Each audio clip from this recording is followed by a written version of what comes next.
जो यहाँ पर सफाई करने कर्मचारी आए हुए हैं वो लोगों को स्नान भी करा रहे हैं अपने पंपिंग स्टेशन के पंप के द्वारा, ताकि उन्हें भी पुण्य की प्राप्ति हो सके। क्योंकि बुजुर्ग लोग हैं, महिलाएं हैं, वो इस मिट्टी में बहुत ज्यादा आगे तक नहीं जा सकती क्योंकि मिट्टी बहुत ज्यादा है। ऐसे में स्नान करते समय मिट्टी से फिसलने का भी खतरा रहता है। तो इसे देखते हुए भले ही परेशानियां हों, पर आस्था का जो सैलाब है वो बहुत ज्यादा है। आस्था इस पर भारी है। परेशानियों के बीच में लोग जप और तप के साथ, गंगा स्नान के साथ लगातार यहाँ पर भक्त जो है जब तब गंगा स्नान और जैसे ही मोक्ष काल आएगा दान पुण्य की जो परंपरा है उसका भी निर्माण करता हुआ काशी में देखा जा सकता है। यानी कि 6:32 के बाद गंगा स्नान और दान के बाद जो बाकी मंदिर खुल जाएंगे वहां पर फिर धीरे धीरे दर्शन करना चाहते हैं दर्शनार्थी वो दर्शन करेंगे और फिर अपने घरों का रुख करेंगे। तो एक तरीके से ये जो ग्रहण है वो 6:32 पर खत्म हो जाएगा। पर ठीक आज से 15 दिन बाद यानी कि देव दीपावली के दूसरे दिन फिर से चंद्र ग्रहण भी लग रहा है, तो उस समय भी फिर भक्तों का सैलाब उमड़ेगा। पर एक बात आपको ये भी बताना चाहूंगा कि जैसा कि कहा जाता है एक ग्रहण का जो फल होता है वो दूसरे ग्रहण तक रहता है, मगर जैसा कि हमने पंडितों से बात की उन्होंने बताया कि सूर्य ग्रहण का फल अगले सूर्य ग्रहण तक रहता है और चंद्र ग्रहण का फल अगले चंद्र ग्रहण तक रहता है। तो ये उनका कहना है, जो उनके धर्म ग्रंथों में उनके लिखा हुआ है वो बता रहे हैं। पर सभी का एक ही बात कहना है, अगर आप ग्रहण के दौरान ओम नमः शिवाय और ओम सूर्याय नमः का जाप करते हैं तो ईश्वर का आशीष प्राप्त होता है और जो ग्रहण काल के दोष हैं वो कट जाते हैं और आपके ऊपर इसकी कोई भी हानि नहीं होती है। और आस्था का सैलाब किस तरह से उमड़ा हुआ है, क्योंकि यहाँ पर जो वेदियां हैं जहां पर लोगों की बैठने की जगह है वही एक जगह है जहां लोग खड़े हो सकते हैं। इसके अलावा बाकी सारे घाट मिट्टी से पटे हुए हैं, यानी कि और कोई जगह नहीं है यहाँ पर खड़े होने की, इसलिए लोगों को काफी परेशानी का भी इस समय सामना करना पड़ रहा है। पर इन सारी परेशानियों से इतर लोग ये मानते हैं कि भक्ति है, जो आस्था है वो बड़ी चीज है, इसके अलावा और कुछ नहीं है। आपको आगे की तस्वीर दिखाएंगे जहां पर आप देख सकते हैं बच्चों को गोद में लेकर के गंगा के पास जा रहे हैं लोग, गंगा के तट पर जा रहे हैं, गंगा के जल में खड़े होकर के तप करने की कोशिश कर रहे हैं।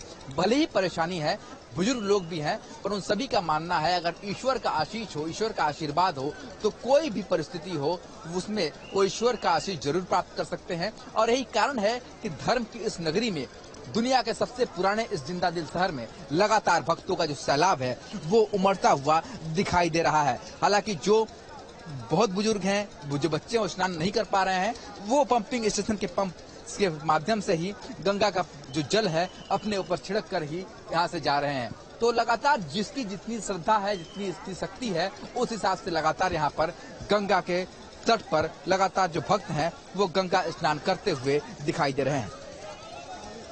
सुशांत, जिस तरीके से ज्योतिषाचार्य लोगों से आपकी बातचीत हो रही थी, पंडितों से आपकी बातचीत हो रही थी, इस दौरान क्या क्या निषेध है जरा उन दर्शकों को बताइए जो अभी न्यूज स्टेट को ट्यून किया होगा देखने के लिए। तो निषेध क्या क्या है, क्योंकि अगर देखा जाए वैज्ञानिकों के मद्देनजर तो ये खगोलीय घटना है, लेकिन सनातन धर्म में सूर्य ग्रहण से बहुत सारी चीजें बचाव के लिए भी कहा गया है। देखिए, वैज्ञानिक दृष्टि से जरूर ये खगोलीय घटना हो सकती है, पर जो हमारा धर्म शास्त्र है, जो हमारा ज्योतिष विज्ञान है, वो उसे मानता है कि ग्रहण के दौरान जब ग्रहण लगता है तो उस समय जो निषेध होता है, खास तौर पर अगर बालक है, वृद्ध है, रोगी है, इन तीन लोगों के लिए छूट होती है क्योंकि इनके पास उपाय नहीं रहता, वो निरुपाय रहते हैं।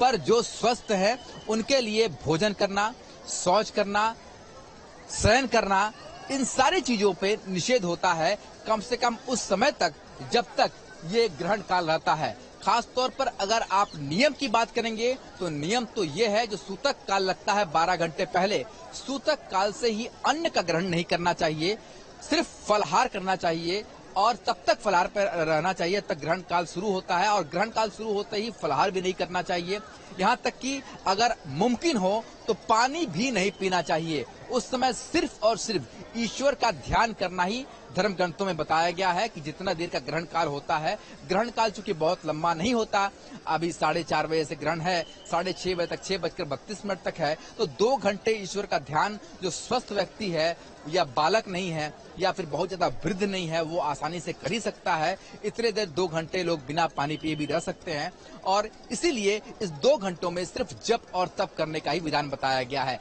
हालांकि नियम के अनुसार सूतक काल लग जाने से ही लोगों को अन्न ग्रहण नहीं करना चाहिए बल्कि फलाहार में रहना चाहिए। तो चूंकि आज के इस भाग दौड़ भरी जिंदगी में ऐसा सबके लिए संभव नहीं हो पाता क्योंकि सभी को अपने अपने ऑफिस जाने होते हैं, काम करने होते हैं, तो ऐसे में जो अगर सिर्फ अन्न जल ग्रहण कर भी लेते हैं तो उनके लिए यह रहता है कि 2 घंटे का जो ये ग्रहण काल है उस समय जो है वो सिर्फ जो है वहां पर वो पानी वगैरह त्यागे और 2 घंटे तक ईश्वर के आशीष प्राप्त करने की कोशिश करे। और ये दंडी समूह का जो दल है वो यहाँ पर आ चुका है और ये भी लगातार स्नान करने के लिए गंगा घाट पर जा रहे हैं जी। तो ये वाराणसी की वो छटा है, वो धर्म नगरी है जहाँ पर धर्म से जुड़ी हुई अगर कोई चीज आपको देखनी है सनातन धर्म से जुड़ी हुई तो आपको काशी आना पड़ेगा। और काशी की धरती ऐसी है जहाँ पर कण कण में शंकर है, ये मोक्ष की धरती मानी जाती है। तो यहाँ पर अगर आपने बाबा भोले का नाम ही ले लिया इस ग्रहण काल में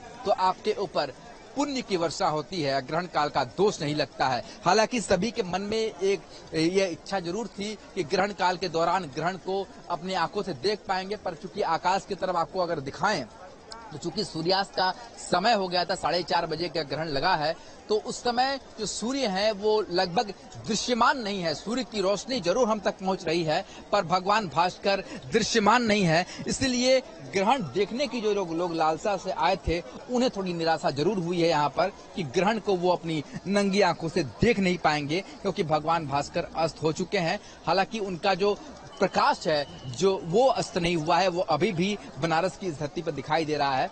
पर इतना जरूर है कि जो 2 ग्रहण देखने की आशीष से आए थे वो नहीं कर पाएंगे, वो ग्रहण देख नहीं पाए हैं।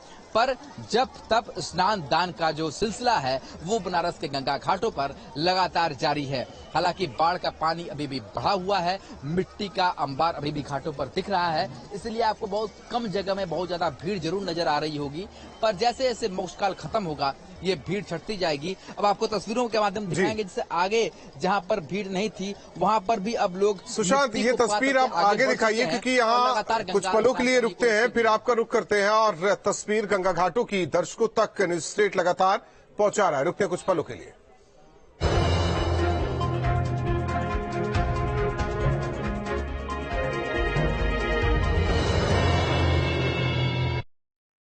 देश बढ़ चला है एक विकास यात्रा पर, जन जन की खुशहाली का स्वप्न लिए, प्रयासों में प्रण लिए। तो आइए देश के प्रति अपना कर्तव्य निभाएं। सभी टैक्स डिडक्टर्स 30 सितंबर 2022 को समाप्त हो रही तिमाही के लिए 31 अक्टूबर 2022 तक अपना TDS विवरण अवश्य ई-फाइल करें और 200 रूपए प्रतिदिन की लेट फीस और 1 लाख रुपए तक के जुर्माने से भी बचें। टैन व पैन सही कोड करें। सभी टैक्स डिडक्टर्स को tdscpc.gov.in पर खुद को पंजीकरण कराना अनिवार्य है। अधिक जानकारी के लिए incometax.gov.in पर भी लॉगिन कर सकते हैं। मैं हर दिन हर एक बहन व उसके परिवार की स्वास्थ्य रक्षा हेतु प्रतिबद्ध हूँ। हर एक त्योहार व खुशी के अवसर पर अपने घर में पतंजलि गाय का घी, कच्ची घानी सरसों तेल, राइस ब्राउन ऑयल तथा पतंजलि के शुद्ध सात्विक व पौष्टिक उत्पाद ही घर लाएं। अपने परिवार को मिलावट के जहर से बचाएं। क्या आकाश थक गया? डाइट के अलावा बेटा बॉडी को चाहिए कुछ एक्स्ट्रा। अपनी बॉडी की सुनो, रिवाइटल एच लो जो मुझे दे ताकत और रखे चार्ज। आप भी अपनी बॉडी की सुनो, रिवाइटल एच लो। जीरा क्रंच है ये, राजा की सौगात है ये, राजा स्वाद बड़ा मीठा नमकीन कर देगा समान। राजा जीरा क्रंच। राजा जीरा क्रंच बिस्किट, स्वाद ऐसा कि दिल खुशियों से भर जाए। राजा जीरा।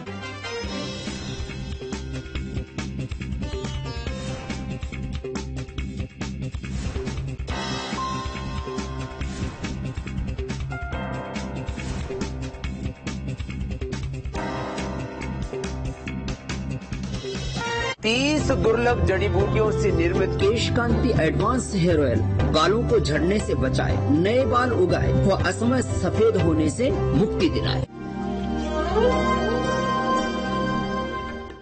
उत्तर प्रदेश धार्मिक सांस्कृतिक उत्सवों का प्रदेश है। यहाँ की संस्कृति, उसकी आस्थाएं प्राचीन और अमूल्य है। योगी सरकार अपने दूसरे कार्यकाल में भी आस्था का सम्मान और संस्कृति के सत्कार के लिए प्रतिबद्ध है। भक्तों की आस्था का सबसे बड़ा केंद्र अयोध्या आधुनिक बन रहा है। रामलला भव्य मंदिर में विराजमान हो, इसके लिए तेजी से काम किया जा रहा है।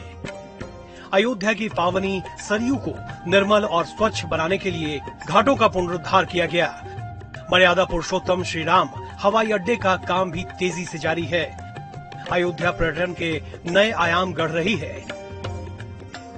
प्रदेश सरकार की शुरू से ही ये मंशा रही है कि ब्रज क्षेत्र की पवित्रता को बनाए रखते हुए इसे देश दुनिया तक पहुंचाया जाए। योगी सरकार ब्रज क्षेत्र को विश्व स्तर का पर्यटन स्थल बनाने के लिए लगातार प्रयत्नशील है। ब्रज क्षेत्र में भगवान श्री कृष्ण की लीलाओं से जुड़े प्रमुख स्थलों का